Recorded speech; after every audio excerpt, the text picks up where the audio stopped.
Bonsoir tout le monde. Bonsoir tout le monde. Bienvenue à cette table ronde qu'on a nommée à la page des premiers peuples. On a trois intervenants qui est Monsieur Michel Jean, Madame Virginia Pessemapeo-Bordelot et Monsieur Jean Sioui. Cette table ronde va être animée par Monsieur Daniel Gagné. Avant de laisser la parole à Monsieur Gagné, je vais vous présenter nos commanditaires qui nous permettent de faire un salon qu'on veut le plus réussi possible.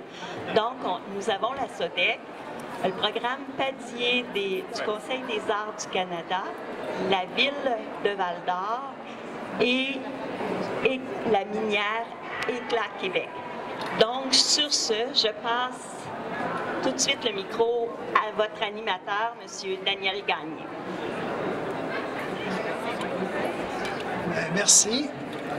Merci beaucoup à l'organisation de m'avoir demandé de faire cette présentation-là. C'est un honneur pour moi d'être avec des gens de ce calibre-là en écriture.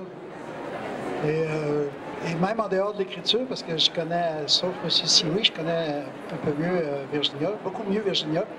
J'ai déjà fait des entrevues avec Michel Jean il y a presque 30 ans, dans le temps qu'il était ici à Val-d'Or. Oui. Ça que je vous avais brassé un peu d'ailleurs, non? Je sais pas, j'ai pas ça comme souvenir.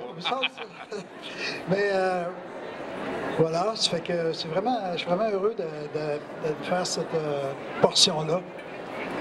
Je pense que d'abord, c'est la table des premiers peuples, hein?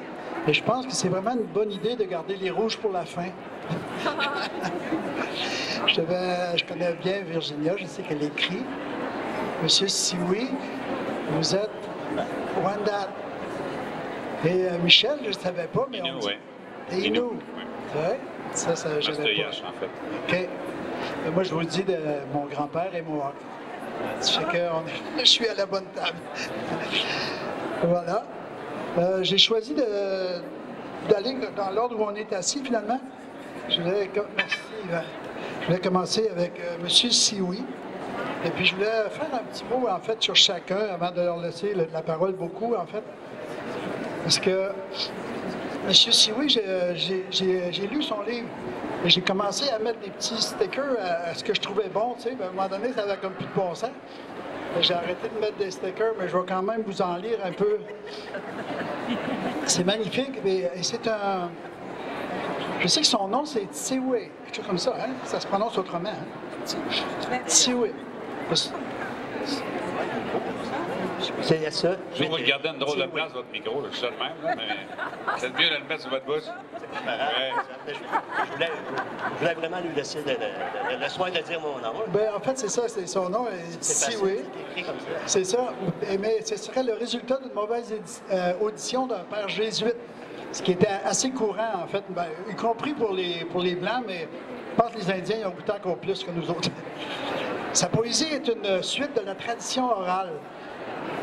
Mais ce que j'ai trouvé le plus rare et le plus étonnant, c'est que la poésie de M.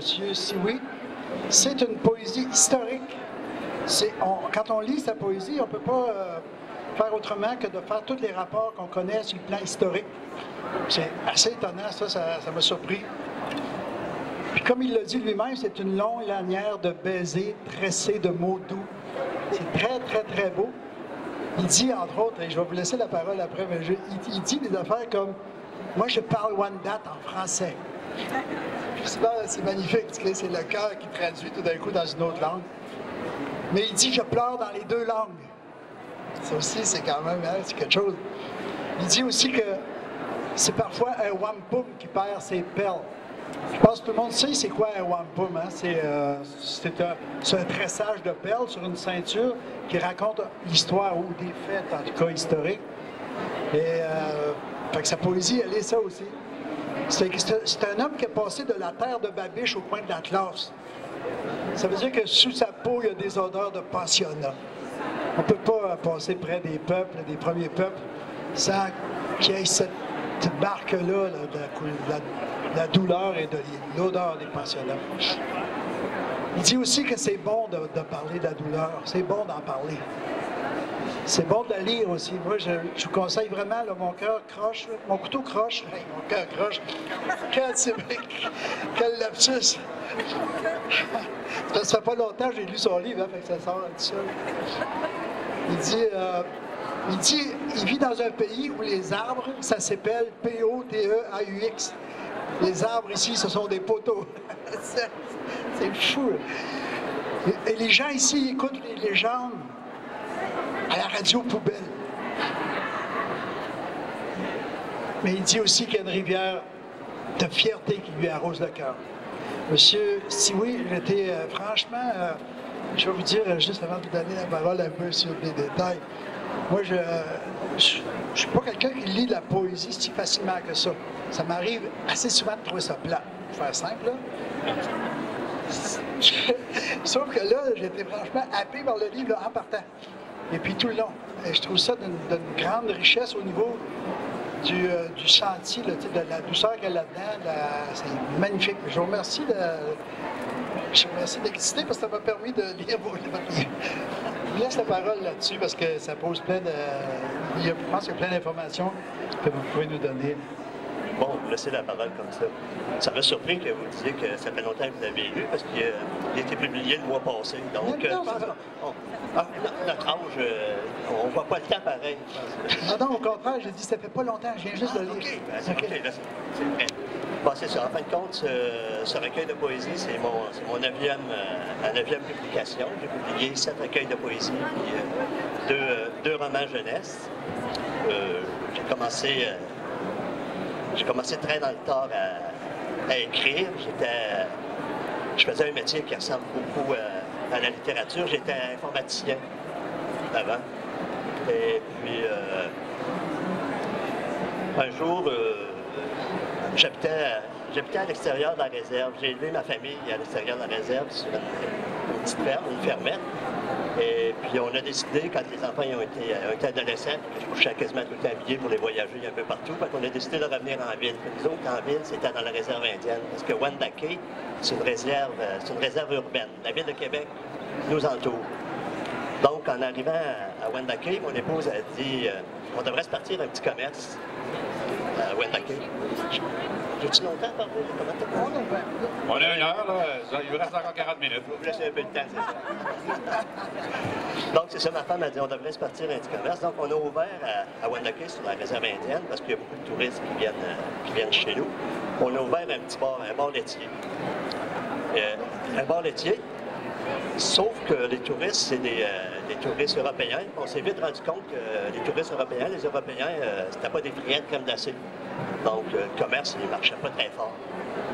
Donc, mon épouse a dit, tu écris parce que j'écrivais comme ça pour moi, pour mes tiroirs, pour sa fête, pour ses anniversaires. Elle a dit, on va faire de l'artisanat.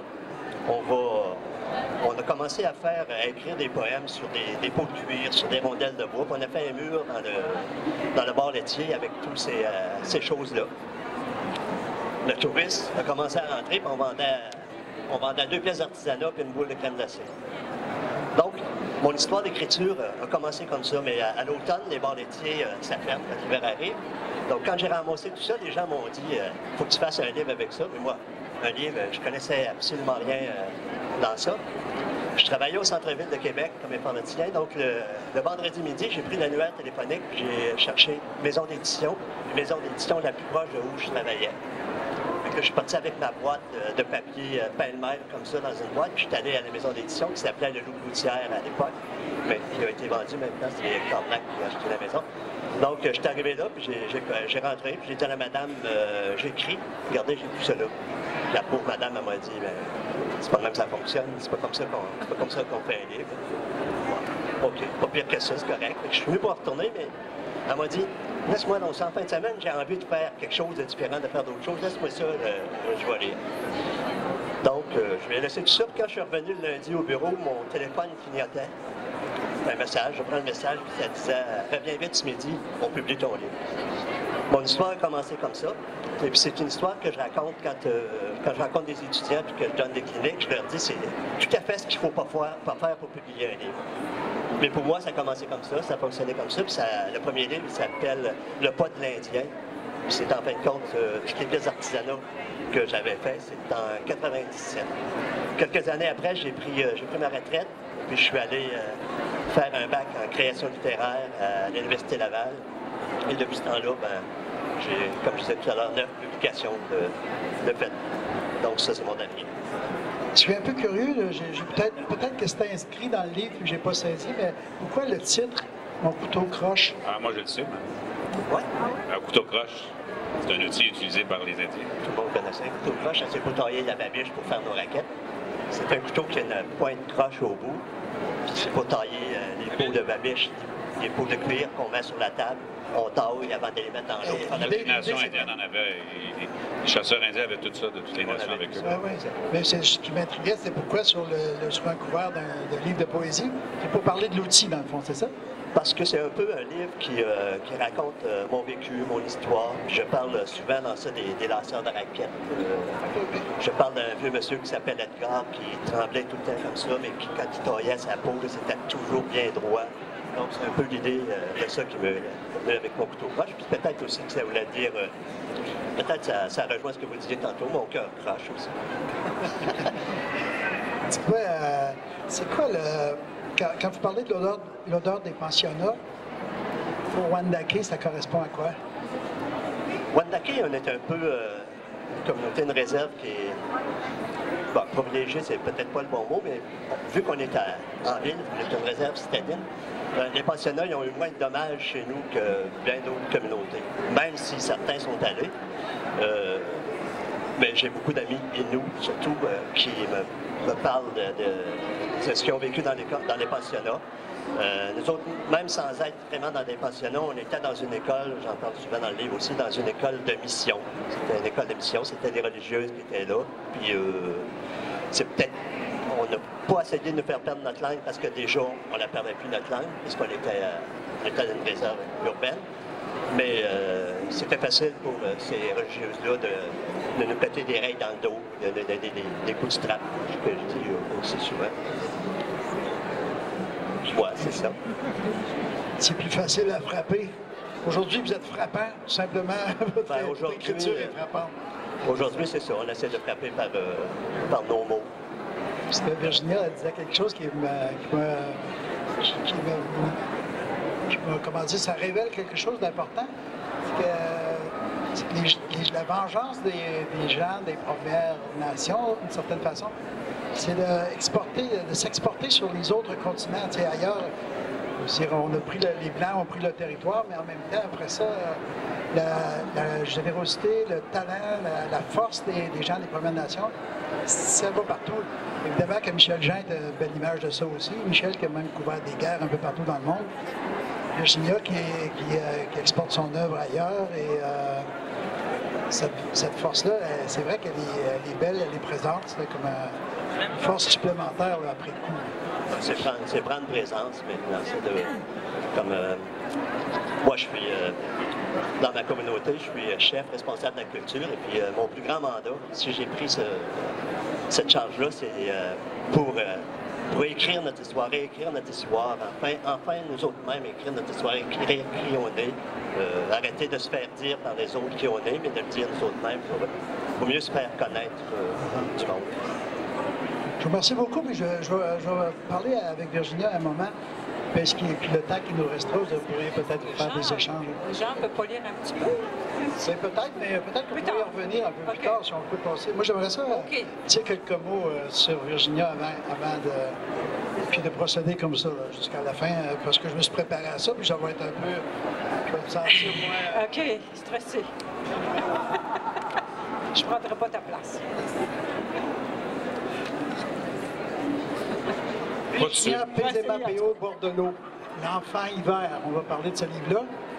Moi, je me suis dit que c'était écrit par une femme printemps, dans le sens où elle reprend la vie suite à tout ce qu'elle a vécu. C'est ce que ça m'a inspiré, en tout cas, c'est que Virginia, c'était une femme printemps. C'est un livre de 1000 pages qu'elle a condensé en 150. C'est très, très dense. C'est là où il y a trop de belles phrases. En fait, pour commencer à les noter, j'ai renoncé assez vite à faire ça. même si j'ai recueilli un peu quand même ce que j'ai pu, en fait, ce que ma force me donne comme pouvoir de recueillir. Parce que dans ce livre-là, c'est une très, très grande richesse d'évocation, d'expériences vécues, un vocabulaire d'érudit, Virginia. C'est une grande tendresse à fendre le cœur. C'est comme si elle avait écrit avec une plume trempée dans l'encre du cœur. C'est un des beaux livres que j'ai lus dans ma vie. Même si je la connais depuis longtemps, j'ai comme le redécouvert à travers cette écriture-là. J'étais sur le cul, comme on dit des fois. Et même si cette femme-là, elle était amputée de son territoire, comme elle dit, elle et les siens, Virginia, elle est de celles qui vivent la douce revanche de rapprocher les continents, comme je viens de le dire. Son art ne sera pas tout juste bon pour les musées ethnologiques. Moi, je pleure pas souvent quand je lis, même. Je pleure pas bien. Oui, en fait, non, c'est pas vrai. Je suis un broyard, mais pas quand je lis. Sauf qu'en lisant le livre de Virginia, j'ai pleuré, ce qui m'a... En tout cas, j'ai été bien pris dans cette histoire-là. Puis à la page 106, quand elle parle des cendres, la façon qu'elle raconte comment que son fils a été enterré, moi, j'ai pleuré. J'ai arrêté de lire. J'ai regardé le soleil se coucher pendant un moment avant de revenir au livre. C'est vraiment, en tout cas, c'est plus que touchant. J'ai découvert aussi le titre à la page 113.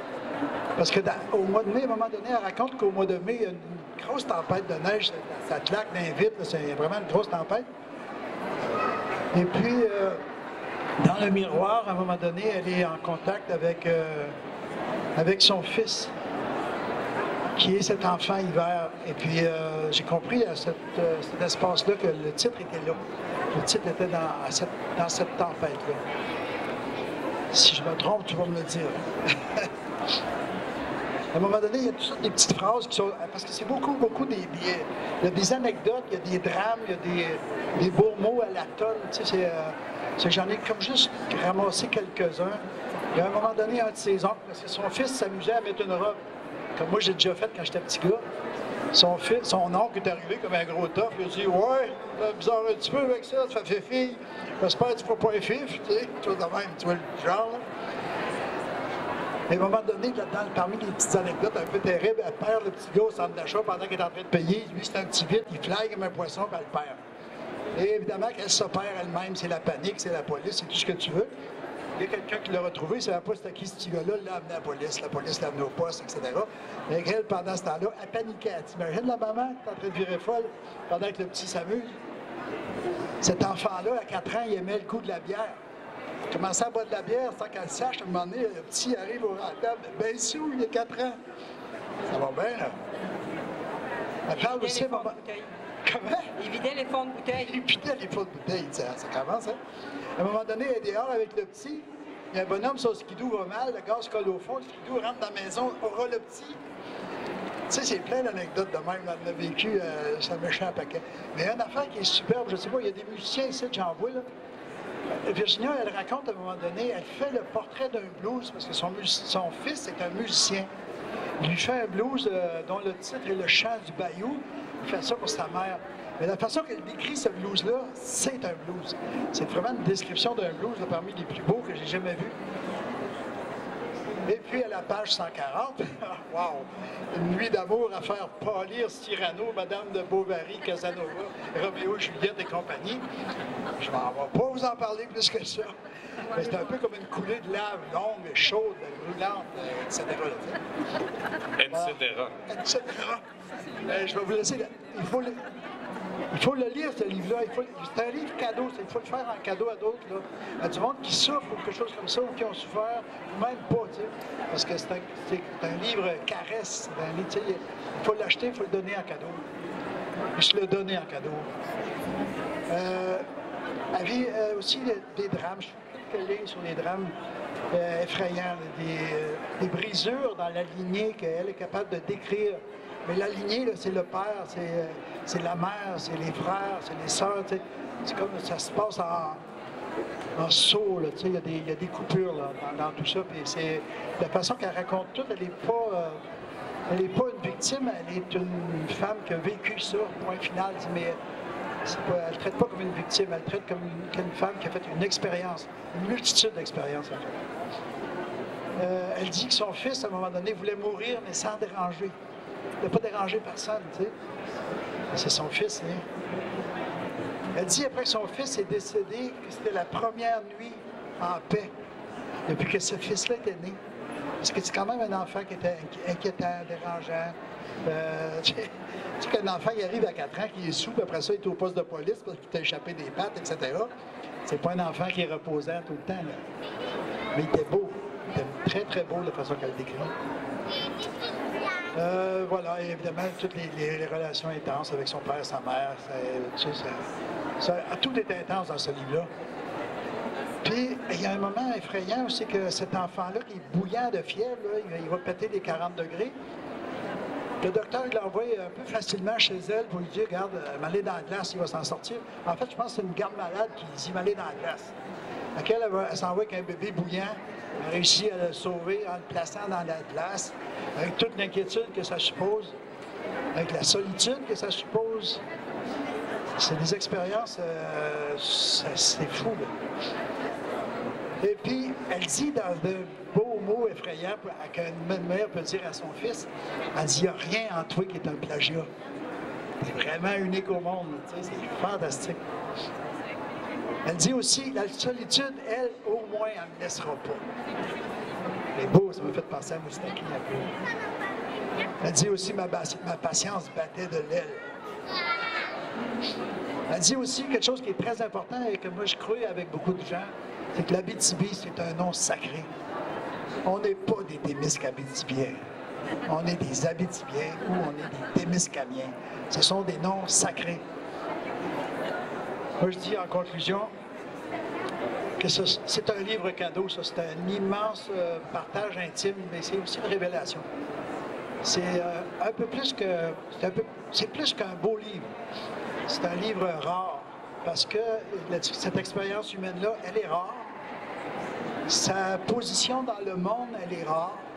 C'est une femme qui a la capacité... qui a la capacité d'écrire d'une façon étonnante, avec un langage surprenant. Et puis voilà, et tout ça mis ensemble, là, ça fait de ce livre-là une expérience fantastique pour ceux qui vont le lire. Je le recommande à tout le monde. Et puis j'aimerais ça que Virginia, elle, nous parle de cette expérience-là, parce qu'elle va en parler bien mieux que moi, évidemment. Merci, Daniel. Tu sais, je t'écoutais, là, puis il y a des moments où je me demandais si tu parlais vraiment de moi. C'est vraiment... C'est tellement chaud ce que tu dis, c'est tellement apprécié. Je sens tellement que tu as aimé ce livre-là, là, ça me touche beaucoup. Et puis hier, j'en ai parlé de long en large de ce livre-là. Et comme je disais, c'est que c'était pour moi, c'était une façon de survivre. J'ai dû écrire ce livre-là pour me sauver la vie. Et que je l'ai écrit tout de suite à peine quelques semaines après le décès de Simon. Et c'est vrai qu'il était un enfant pas facile à suivre. Et quand je dis que j'avais dormi vraiment sereinement la nuit de sa mort, c'est vrai, dans le sens que je le sentais pour la première fois en sécurité. C'est fou à dire, là, mais je le sentais vraiment en sécurité pour la première fois de sa vie, de ma vie aussi. C'était un enfant qui était, c'est un fils qui était rock'n'roll, très, très difficile à suivre. Puis donc, ben, je sais pas, moi, tu as tellement dit, j'aimerais ça que tu me poses une question, tu sais, tu as tellement parlé de ce livre-là, j'aimerais ça que tu me poses, à moins que je te lise une partie, que je fasse ma petite lecture, c'est ça? Oui, si tu veux, parce que moi, effectivement, que ça a répondu à beaucoup d'affaires. Il y avait la seule question qui était un peu bébête, après l'avoir lu le livre, je me demandais pourquoi cette couverture-là? sur un livre d'une peintre. Oui, c'est ça. C'est que finalement, pour ce roman-là, Mémoire d'Ancry a décidé de faire la page couverture, c'est leur droit et leur privilège. Et puis, il m'avait déjà soumis une page couverture que j'avais refusée parce que je trouvais que ça ne collait pas. Et quand ils m'ont montré celui-là, j'ai dit d'accord, ça ressemble à une couverture de la bénédiction. La doudou du petit gars. La doudou du petit gars, puis la doudou de la mère qui passe son temps à dormir, tu vois, qui dort beaucoup dans le livre, tu vois. Et le bleu, puis les couleurs que j'utilise dans ma peinture aussi. Tu vois, c'est un petit peu de couleurs que j'utilise, c'est ça. Et c'est sûr que la première fois que je l'ai vu que c'était pas moi qui avais fait la page couverture, ça me dérangeait un petit peu. Parce que pour les autres, c'est moi qui avais fait la page couverture. Mais pas pour celui-là. Mais je l'aime bien, je finis par l'aimer. Alors, c'est ça, oui. Alors, veux-tu que je te passe, que je te lise un petit bout? Oui, ce serait bien si il y a une partie que tu veux lire. Oui, d'accord. Je vais faire la partie... page 40. Ça, c'est sa préférée, la page. Vous lirez la page 140. Commencez par là, vous comprendrez. Alors, je vais dire, souvent ma force tombe en panne, se déplie. Alors glisse le voile de la tristesse. Faire ce geste de le rouler en boule ou attendre sa déchirure sous les rafales violentes que chevauche l'esprit des Manitou de la taïga. De la trame du matin au crépuscule, les besoins du quotidien occultent les ténèbres au-dessus de moi, où se cache la silhouette de la faux.